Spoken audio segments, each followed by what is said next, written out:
Was Casey Anthony found guilty? Get the answer to every question you've ever had about the case.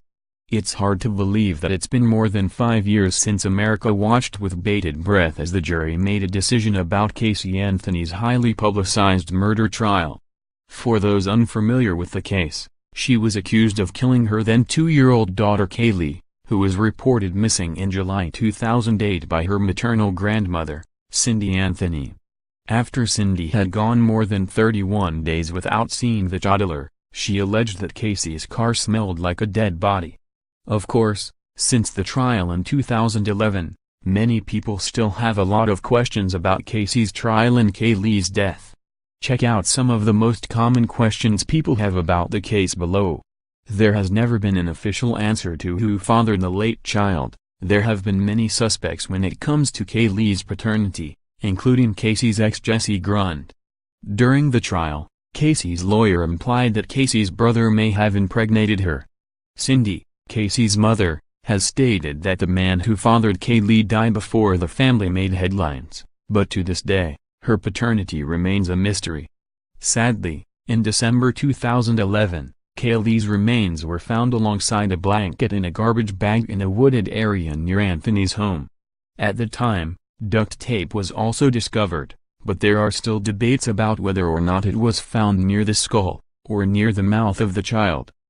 Photo credit, Getty Images. Though Caylee's death was ruled a homicide, because of the presence of the duct tape, the official cause of death on the child's autopsy was listed as death by undetermined means by the medical examiner. When Caylee's body was found, it was only skeletal remains, making it harder to determine a potential cause of death. Casey has been estranged from her parents since the trial, which is understandable, considering, at one point during the trial, Casey claimed that her father sexually abused her as a child. When Casey broke her silence in March for an interview with the Associated Press, Casey's parents said they were hurt by it. They released a joint statement. After years of silence, Casey Anthony has decided to complete an interview and has once again pointed to George Anthony, her father, as a suspect in the disappearance and death of his granddaughter, Caylee.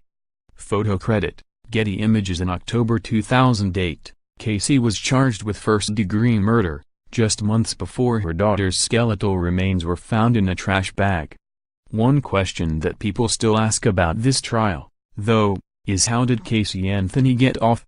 For those who may not remember, Casey was acquitted after being found not guilty of first-degree murder, aggravated manslaughter, and aggravated child abuse, while she was found guilty on 4 counts of providing false information to law enforcement.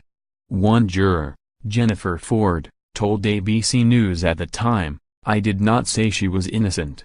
I just said there was not enough evidence. If you cannot prove what the crime was, you cannot determine what the punishment should be." Today, Casey Anthony lives in South Florida with Patrick McKenna, a private investigator who worked on her defense team. Though she is said to be an aspiring photographer, she also assists Patrick with his work by lending a hand when it comes to research for other cases. Casey Anthony parties alone and chats up dudes at a Florida bar. Nancy Grace says what everyone is thinking about killer Casey Anthony. Marcia Clark is about to blow the Casey Anthony case wide open on her new SH.